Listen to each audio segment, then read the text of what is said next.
মানুষ যখনই কোনো কাজ করেন তখন ওনার মনে একটা প্রশ্ন অবশ্যই আসে যে এই কাজের পরে লোকে নিন্দা করবে নাকি প্রশংসা করবে। এই বিষয়ে ভাবতে ভাবতে ওনারা এটা বুঝতে ভুলে যান যে নিন্দা এবং প্রশংসার বিষয়ে ভেবে ওনারা নিজেদের একাগ্রতা এবং সমর্পণ দুটোই হারিয়ে ফেলেন। নিন্দা হবে ভেবে ভয় পাওয়ার কি প্রয়োজন? নিন্দাতে অনুচিত কি আছে? উচিত দৃষ্টিভঙ্গি দিয়ে ভেবে দেখুন। নিন্দা এবং প্রশংসা এই দুটোই হলো অনিবার্য। নিন্দা যখনই হয় তখন যে যাই বলুক না কেন, আপনি একটা সুযোগ লাভ করেন, একটা সুযোগ নিজের ভুল বুঝতে পারার, সেটা শুধরে নিতে পারেন, নিজের পথ বদলে নিতে পারেন আর সাফল্যের পথে অগ্রসর হতে পারেন। একটা শিক্ষা পাওয়া যায় এই নিন্দা দ্বারা। আর যখন প্রশংসা লাভ হয় তখন আমাদের মন আনন্দে ভরে ওঠে। এই দুটোই অত্যন্ত প্রয়োজনীয়। সেই জন্য নিন্দা এবং প্রশংসার এই খেলায় জীবনের অঙ্কটা বদলে ফেলবেন না, সেটা অনুচিত হবে। কারণ জীবন না শুধু নিন্দার বিষয় আর না শুধু প্রশংসার, জীবন হলো আত্মিক সুখের বিষয়। যখন আপনি কোনো শ্রেষ্ঠ কাজ করেন, আপনার মন আপনাকে বলে দেবে যে আজ আপনি কোনো শুভ কাজ করেছেন। সেটাই হলো আত্মিক সুখ, এটাই হলো জীবন। তাই নিন্দার মাধ্যমে যে দুঃখ জীবনে আসে বা ফেলে আসা অতীতের জন্য আপনার জীবনে যে দুঃখ আসে, সেগুলো ভাবা বন্ধ করে দিন আর কর্ম করুন এই বর্তমানের জন্য, আগামী ভবিষ্যতের জন্য। আসুন আমার সাথে ভালোবেসে বলুন, রাধা। এই ফুল কি সুন্দর হয়, তাই না? মন মোহিত করে দেবার মতো রং, সুগন্ধ, আর এতটাই কোমল হয় যে খুব সহজেই আপনি একে পিষে দিতে পারেন। এই ফুল আপনাকে কিছুই বলবে না, প্রতিবাদও করবে না, আপনাকে আঘাতও করবে না, আপনি কোনো চিৎকারও শুনতে পাবেন না। শুধু যাওয়ার সময় আপনার হাতে মধুর একটা সুবাস রেখে যাবে। কিন্তু এই কাজটা আপনি কাঁটার সাথে করতে পারবেন না। কাঁটা আপনাকে অত্যন্ত যন্ত্রণা দেবে, সেটা আপনিও জানেন। এবার এই ফুল আর কাঁটার মধ্যে যে পার্থক্য, সেটাই হলো পার্থক্য সজ্জন এবং দুর্জনদের মধ্যে। কখনো কখনো আমাদের জীবনে এমন কিছু ব্যক্তি আসেন যারা অত্যন্ত কোমল, তাদের আমরা দমন করে বসি। আর বেশিরভাগ সময় তারাই আমাদের সবথেকে বড় শুভাকাঙ্ক্ষী হন। তারা চাইলে বিরোধিতা করতেই পারেন, চাইলে আমাদের উপর প্রহার করতেই পারেন, কিন্তু তা করেন না। আর এই কথাটা আমরা তখন বুঝতে পারি যখন বাস্তবে আমাদের সামনে কোনো শত্রু, কোনো দুর্জন ব্যক্তি, কোনো কাঁটা বাধা হয়ে দাঁড়ায়। তাই জীবনে কোনো ব্যক্তি যদি নীরব থাকে, কোমল হয়, তাকে দমন করবেন না। হতে পারে সেই ব্যক্তি আপনার জীবনের সবথেকে বড় পুঁজি হয়ে ওঠেন। আসুন আমার সাথে ভালোবেসে বলুন, রাধা। পরম শক্তি প্রকৃতি, এ হলো এই সংসারে সব থেকে বেশি শক্তিশালী। এই প্রকৃতির সামনে কারোর কোনো অস্তিত্ব নেই। এই প্রকৃতি আমাদের জীবন যাপনের জন্য অসংখ্য সম্পদ প্রদান করেছেন, আর তার সাথে এই বিষয়টার দিকেও বিশেষ যত্নবান হয়েছেন যে আমরা যেন এর মোহজালে ফেঁসে না যাই। যেমন পেট ভরানোর জন্য চাল ডাল প্রদান করেছেন, তার সাথেই সেই চাল ডালের মধ্যে কীটেরও উপস্থিতি রেখেছেন, যাতে সেই চাল ডাল সময়ের সাথে সাথে খারাপ হয়ে যায়। উচিত সময় যদি গ্রহণ না করেন তাহলে সমস্ত সবজি নষ্ট হয়ে যাবে। যেমন আমাদের এই মনুষ্য শরীর, তা সে যতই সুন্দর হোক না কেন, মৃত্যুর পরে এই শরীরে পচন ধরে, যাতে এই শরীর থেকে দুর্গন্ধ বেরোয়। এমনটা প্রকৃতি কেন করেছে? যাতে আমরা যত শীঘ্র সম্ভব সেই দেহের অন্ত্যেষ্টিক্রিয়া করতে পারি, তাকে বিদায় জানাতে পারি, আর তাকে পঞ্চমহাভূতে বিলীন হতে দিতে পারি। প্রকৃতি যেটা করছে সেটা অনুচিত নয়। প্রকৃতি এই কারণে এমন করে যাতে আমরা কর্মবন্ধনে আবদ্ধ থাকি, মোহর বন্ধনে নয়। যেমন ধরুন এই শস্য, ধরুন আপনি চেষ্টা করছেন এই শস্য পেতে এবং আপনার জীবনে সেই শস্য আপনি লাভ করছেন অত্যাধিক মাত্রায়, তাহলে তা ভোগ করুন।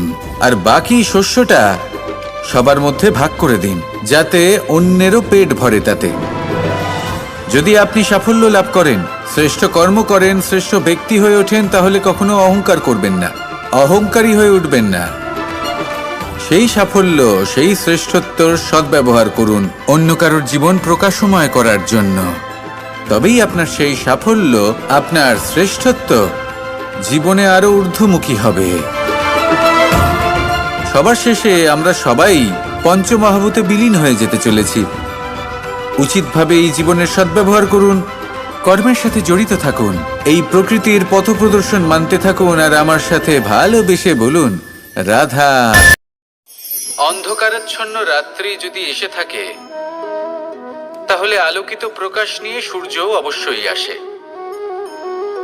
রোগ যদি এসে থাকে, তাহলে তার ওষুধও অবশ্যই আসে। সমস্যা যদি আসে, তাহলে সেই সমস্যার সমাধানও নিজে থেকেই আমাদের কাছে চলেই আসে। এই সংসার, এই জীবনের শুধুমাত্র একটাই নিয়ম আছে, আর তা হলো এটাই, এই সংসার হলো একটা চক্রের মতো। এতে শাশ্বত বলে কিছু নেই, নিত্য বলে কিছু নেই, আর যা কিছুই রয়েছে সব বদলাতে চলেছে। যদি আপনার জীবনে দুঃখ থাকে, সমস্যা থাকে, যদি আপনি বিপদ দ্বারা আচ্ছন্ন, তাহলে মনে রাখবেন সবকিছু বদলে যেতে চলেছে। দুঃখের সময় কাঁদবেন না, মনকে আরো দুঃখী করে তুলবেন না, কারণ এখানে যা কিছুই এসেছে তা যাওয়ার জন্যই এসেছে। তাহলে এত চিন্তা কিসের? আনন্দ সহকারে জীবন যাপন করুন, আর আমার সাথে ভালোবেসে বলুন রাধা রাধা। যদি কোনো সিংহ বানরের মতো গাছে চড়তে চেষ্টা করে, তাহলে কি হবে? একটা মাছ যদি মাটিতে হাঁটতে চেষ্টা করে, তাহলে কি হবে? তারা বিফলই হবে। কিন্তু এরকম কেন হয়? তার কারণ হলো প্রকৃতির রচনা কিছুটা এরকম। এখানে প্রত্যেকটি ব্যক্তিকে, প্রত্যেকটি প্রাণীকে আলাদা আলাদা গুণের অধিকারী করা হয়েছে, এবং সকলকে একটা সীমাও প্রদান করা হয়েছে। এবার এই যে বৃক্ষ, পশু, পাখি, এদের মধ্যে সেই ক্ষমতাই নেই যে এরা নিজেদের যাচাই করতে পারবে, নিজেদের সীমাগুলো বুঝতে পারবে, নিজেদের সদ্গুণগুলো চিনতে পারবে। এরা সেটা করতে পারবে না। কিন্তু মানুষ তো আলাদা। মানুষের কাছে সেই বিশেষ শক্তি আছে যে তারা পূর্ণরূপে নিজেদের যাচাই করতে পারবে, নিজেকে পূর্ণরূপে বুঝতে পারবে, নিজের দোষ, নিজের অপগুণ, নিজের সদ্গুণ, নিজেদের সীমাগুলো তারা বুঝতে পারবে। আর এটা অত্যন্ত গুরুত্বপূর্ণ। কথায় আছে যে যদি সাফল্য লাভ করতে হয়, তাহলে নিজেকে যাচাই করে নিতে হবে। তাই নিজেকে যাচাই করুন, নিজের সাথে পরিচিত হয়ে যান, এবং জীবনে কর্ম করতে থাকুন। সাফল্যের শিখরে অবশ্যই পৌঁছে যাবেন। আর ওখানে যদি যান, তাহলে এই মন প্রসন্ন হয়ে অবশ্যই বলবে রাধা রাধা।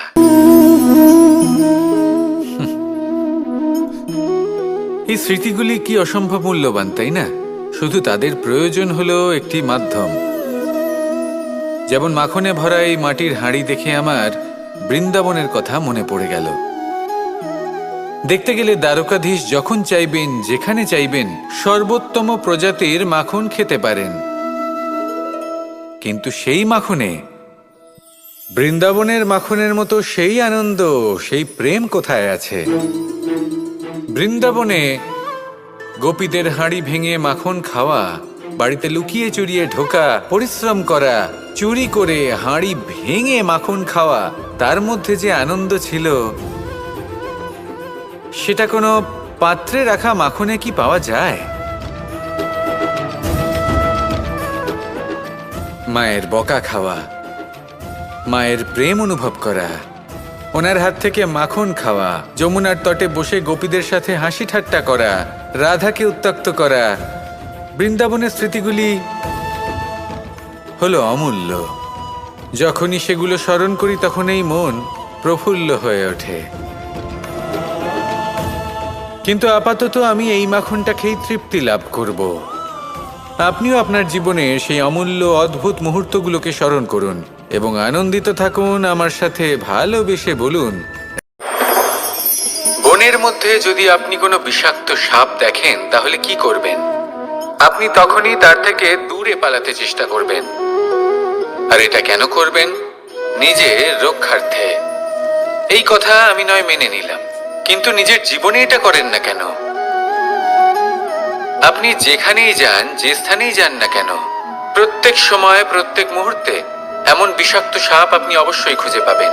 আর সেই সাপ নয় যাদের আপনি বনে খুঁজে পাবেন, এরা হলো সেই সাপ যা আপনাকে পাপ করতে বাধ্য করবে। আপনার অন্তরের বাসনা, ক্রোধ, অহংকার, লোভ, ঈর্ষা এদের বৃদ্ধি ঘটাবে।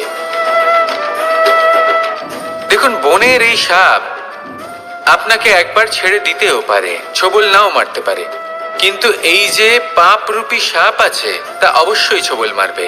কর্ম যদি করেন তাহলে অবশ্যই ফল পাবেন। সেই জন্য যখনই কোথাও যাবেন, যদি এমন কাউকে দেখেন, যদি এমন কিছু দেখেন যে আপনাকে পাপ করতে বাধ্য করছে, তাহলে সেই মুহূর্তে সেখান থেকে পালিয়ে যান। যেমন বনের সাপ দেখে আপনি পালাতে থাকেন। সৎকর্মের রক্ষা অত্যন্ত আবশ্যক। আসুন আর আমার সাথে ভালোবেসে বলুন, রাধা রাধা। মনুষ্য জীবনের সব থেকে বেশি গুরুত্বপূর্ণ বিষয় হলো মনের একাগ্রতা। এই সংসারের যে কটি মহান কার্য সম্পাদন হয়েছে তা হলো মনের এই একাগ্রতার একমাত্র ফল। আপনি অবশ্যই দেখে থাকবেন, অনেক ছোট বড় নদী যা বয়ে চলে তাদের সামনে একটা বাঁধ নির্মাণ করা হয় সেই সব নদীর জল সঞ্চয় করতে। বাঁধ হয়ে গেলে প্রয়োজন মতো বা মনের ইচ্ছে মতো তাকে ব্যবহার করা সম্ভব। এবার এটাই আমাদের মনের সাথেও সম্ভব। আমাদের মনের একাগ্রতা আজকের দিনে দাঁড়িয়ে বিভিন্ন ধরনের বিকার, ক্রীড়া এবং ভোগের মধ্যে ভাগ হয়ে গেছে। একে একত্রিত করতে হবে, একটা বাঁধ নির্মাণ করতে হবে, কর্মের বাঁধ।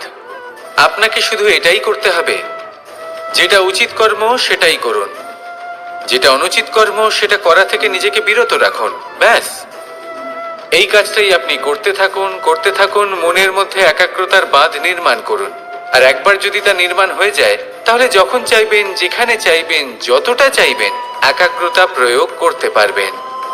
আর একবার যদি আপনি এটা শিখে যান, তাহলে এই সংসারকে বদলে ফেলার মতো কাজ আপনি করতে পারবেন, সমাজকে শোধরাবার মতো কাজ করতে পারবেন। তাহলে এই মনকে একাগ্র করুন আর আমার সাথে ভালোবেসে বলুন, রাধা রাধা। আজ আপনাকে আমি একটা কাহিনী শোনাবো। রাধার সখী ললিতা একদিন প্রসাধন করছিল। ও দর্পণে নিজেকে দেখল, আর তখন ওর প্রসাধন ওর ভালো লাগলো না। ও বারংবার নিজের প্রসাধন বদলাতে থাকলো আর দর্পণের দিকে তাকালো। কখনো ফুল বদলালো, কখনো বস্ত্র বদলালো, কখনো আভূষণ বদলালো, কিন্তু কিছুতেই নিজের প্রসাধন ওর ভালো লাগলো না। ওর মনে হতে লাগলো যেন ওর রূপ ওকে ত্যাগ করেছে। ও এই কথা রাধাকে বলল। রাধা ওই দর্পণের দিকে তাকালো, একটা বস্ত্র নিল আর সেই দর্পণকে স্বচ্ছ করে তুলল। তারপর ললিতা ওই দর্পণের দিকে তাকালো আর ও নিজের উদ্ভাসিত রূপ দেখতে পেল, নিজের সৌন্দর্য দেখতে পেল। তাৎপর্য মালিন্য দর্পণে ছিল, তার রূপে নয়। ঠিক সেইভাবেই এই দর্পণের মতোই হলো আমাদের মন। যদি এতে মালিন্য থাকে, তাহলে এই সংসারের সবকিছুই মলিন বলে মনে হবে। আপনি যদি এই সংসারের সৌন্দর্য দেখতে চান, এই সংসারের শুভ কি সেটা জানতে চান, তাহলে নিজের মনকে স্বচ্ছ করে তুলুন। আসুন আমার সাথে ভালোবেসে বলুন, রাধা রাধা। এই সংসারে এক, এই সংখ্যাটি অত্যন্ত শক্তিশালী। আপনি জীবন যাপন করেন একবার, জন্মগ্রহণ হয় একবার, মৃত্যু আপনি একবারই লাভ করেন। এই এক সংখ্যাটি অত্যন্ত গুরুত্বপূর্ণ। যদি আপনি এককে একের বিরুদ্ধে করে দেন, তাহলে সেটা হলো রাজনীতি। মানুষ সেখানে ষড়যন্ত্র করতে শিখে যায়। আর যদি আপনি এককে একের সাথে মিলিত হতে না দেন, তাহলে সেটা কূটনীতি হয়ে দাঁড়ায়, মানুষ সেখানে ছলনা করতে শিখে যায়। এবার যদি আপনি এককে একের সাথে মিলিত করে দুই করে দেন, তাহলে সেটা গণনীতি হয়ে দাঁড়ায়। মানুষ সংগ্রহ করতে শেখে, লাভ করতে শেখে। আর যদি আপনি এক এবং এক মিলিয়ে শূন্য করে দেন, তাহলে তাকে আধ্যাত্ম বলা হয়, যেখানে আমরা নিজেকে ঈশ্বরের কাছে পূর্ণরূপে সমর্পণ করে দিই।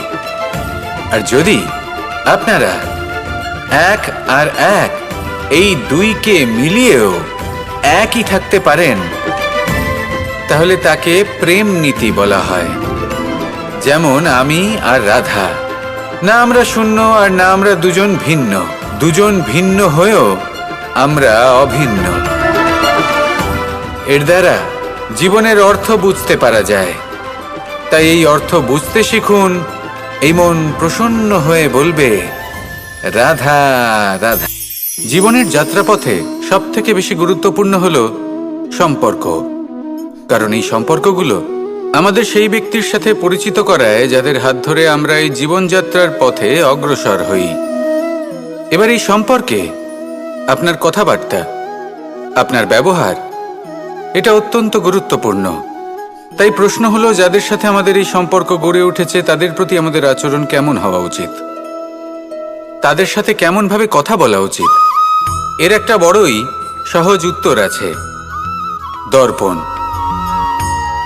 আপনি নিজেকে যেভাবে দর্পণে দেখেন সেভাবেই দর্পণের দিকে তাকান এবং কল্পনা করুন যে আপনার স্থানে সেই ব্যক্তি আছে আর সে আপনাকে দেখছে।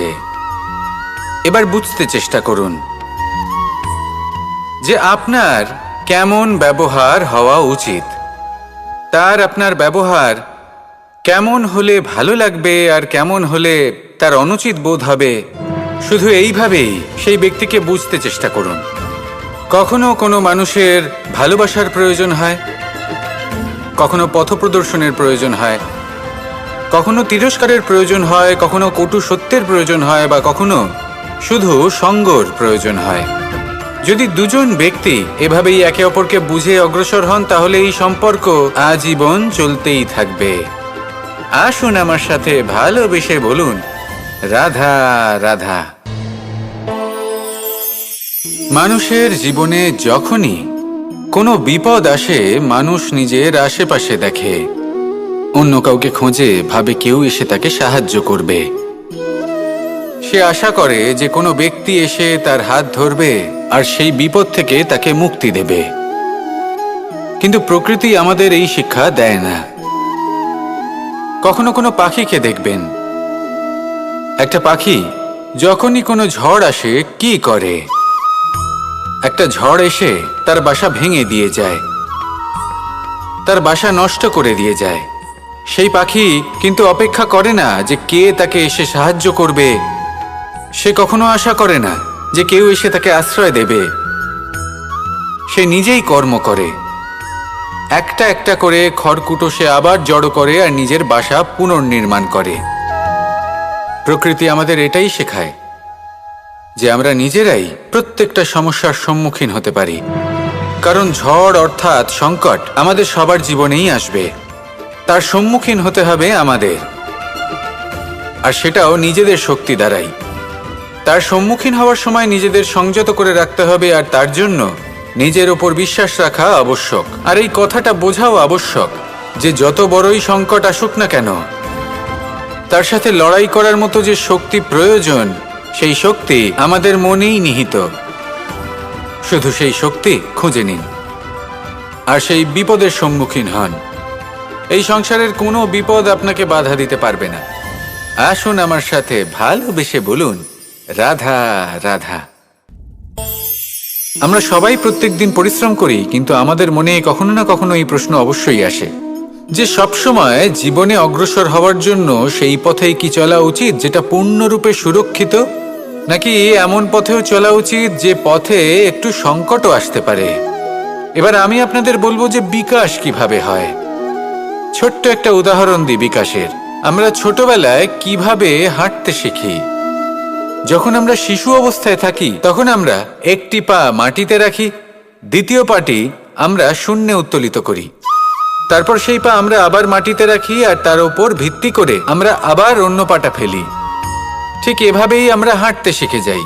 এবার এক্ষেত্রেও আমরা ছোট্ট একটা ঝুঁকি নিই, আর সেটা হলো যে আমরা পাটি শূন্যে উত্তোলিত করেছি। এতে বিপদ হলো এটাই যে আমরা ভুল করে নিজের ভারসাম্য হারাতে পারি, পড়ে যেতে পারি। অনেকবার পড়েও যাই, কিন্তু তারপরে কি হয়, আমরা আবার উঠে দাঁড়াই আর চলতে শুরু করে দিই, আর ঠিক এভাবেই আমরা হাঁটতে শিখে যাই। এমন জীবনেও হয়। জীবনেও এইভাবেই কর্ম করতে থাকুন। এমন কিছু কর্ম করলেন যার ফলে বিপদ আসতেই পারে, পরাজয় হতেই পারে, কিন্তু সেটা পার করলেই বিকাশ সম্ভব। তাই কর্ম করতে থাকুন আর আমার সাথে ভালোবেসে বলুন, রাধা রাধা। কখনো কখনো আমাদের নিজেদের ভাবনা চিন্তাই জীবনের পথে অগ্রসর হতে বাধা দেয়। আমাদের চিন্তা ভাবনা আমাদের সীমাবদ্ধ করে দেয়। আমরা প্রত্যেক দিন পরিশ্রম করি, কিছু দেখি, কিছু লাভ করি, কোনো একটা স্থানে পৌঁছই, আর একটা সময় পরে মনে কেমন যেন একটা ভাবনা উৎপন্ন হয় যে আর কত দেখব, এত কিছু তো দেখে নিলাম, এত কিছু তো লাভ করলাম, এত সাফল্য অর্জন করলাম, আর কত লাভ করব। আর সেখানে আমরা থেমে যাই। এটা হয় আমাদের ভাবনার সীমাবদ্ধতার জন্য। কিন্তু যদি জীবনের কথা বলি, জীবন যদি আপনাকে সেই স্থানে পৌঁছে দেয়, তাহলে তার পরবর্তী পথটাও জীবন আপনাকে নিশ্চিত রূপেই দেখাবে। প্রয়োজনটা হলো সেই পথটা দেখার এবং সেই পথে অগ্রসর হওয়ার। আর যেটা আমাদের জীবনযাত্রার সাথে হয়, সেটা জীবনের সাথে এবং আত্মার সাথেও হয়ে থাকে। আমরা জীবনে প্রগতি লাভ করি, বিকাশ লাভ করি, কিন্তু একটা সময় পরে আমরা থেমে যাই। আমাদের সেটাই করলে চলবে না। এই জীবনযাত্রা, প্রগতি, বিকাশ, এই সব কিছুর সমাপ্তি তখনই সম্ভব যখন জীবন সমাপ্ত হবে। তাই নিজেকে বাধা দেবেন না, নিজের জীবনের উদ্দেশ্যকে সীমিত করবেন না। সামনে অগ্রসর হতে থাকুন আর আমার সাথে ভালোবেসে বলুন, রাধা রাধা। এটা কোনো এক সময়ের ঘটনা। মাটির নিচে ছিল জল, আর মাটির ওপর ছিল একটা বৃক্ষ, আর সেই বৃক্ষে ছিল একটা পাতা যা আকাশকে স্পর্শ করত। যখনই কোনো ব্যক্তি আসতেন, সেই পাতাকে দেখে তার প্রশংসা করতেন। তাই বলে, আকাশে সোনার মেঘ কত ছবি আঁকে, আপনার নাম কভু লিখে নাহি রাখে। অর্থাৎ প্রতিনিধি ওই বৃক্ষের পাতাকেই মনে করা হতো, সব প্রশংসা ওই পাতাকেই করা হতো। যেখানে চোখের আড়ালে থাকা সেই জল মাটির নিচে থেকে নিঃস্বার্থভাবে নিজের কাজ করে যেত, সেই বৃক্ষকে শক্তি প্রদান করত। কয়েকদিন পরে সেই পাতার অহংকার হতে শুরু করলো।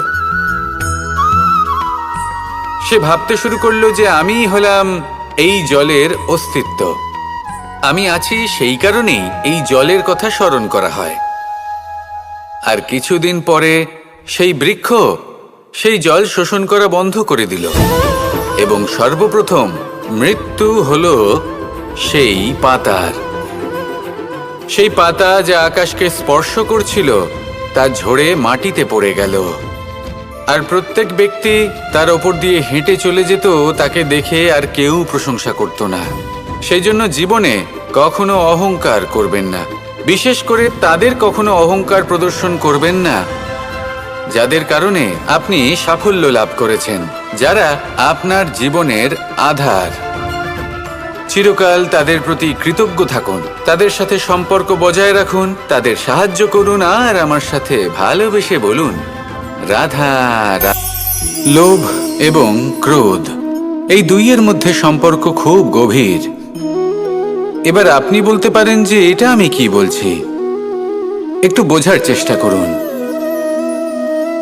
জীবনে যখনই আমরা কোনো বস্তু লাভ করতে চেষ্টা করি, তার বাসনা পোষণ করি, আর যখন সেই বস্তু আমাদের কাছে আসে, আমরা চাই যে এটা আমাদের সাথেই থাকুক, আমরা সেটা সংরক্ষণ করে রাখার চেষ্টা করি। লোভের জন্ম হয়, আর যখন তাকে সংগ্রহ করে নিজের কাছে ধরে রাখতে পারি না, যখন সেই বস্তু আমাদের থেকে দূরে চলে যায়, তখন সেই লোভ ক্রোধে পরিবর্তিত হয়ে যায়। এবার এই ক্রোধ কি করে? এই ক্রোধ আপনার মনে ভয় উৎপন্ন করবে, কিছু সন্দেহ উৎপন্ন করবে, মনে হবে যে যেন আমি সেই বস্তুর যোগ্যই ছিলাম না, আমার চেষ্টায় কোনো ত্রুটি ছিল, আমি কোনো অনুচিত কিছু করেছি। আর এই যে ভ্রম, সেটা আস্তে আস্তে আপনার মনকে ব্যাকুল করে তুলবে, আর এই ব্যাকুল মন আস্তে আস্তে আপনার যুক্তি তর্কের ক্ষমতাকে নাশ করে দেবে। তর্ক বিতর্কের শক্তি, অর্থাৎ বিবেক। আর যখন আপনি নিজের বিবেক হারাবেন, তখন এমন মনে হবে যেন আপনি নিজের জীবন নষ্ট করেছেন। এর অর্থ এটা নয় যে জীবনে কামনা করবেন না, ইচ্ছে পোষণ করবেন না। অবশ্যই ইচ্ছে পোষণ করুন, আর যা কিছু লাভ করতে চান তা অর্জন করুন, কিন্তু তার প্রতি মনে লোভ জন্মাতে দেবেন না। সেটা অনুচিত ব্যাপার। একবার যদি লোভ জাগ্রত হয়, তাহলে সেটা আপনাকে আপনার পতনের দিকে নিয়ে যাবে। তাহলে লোভকে নিজের থেকে দূরে রাখুন। ক্রোধ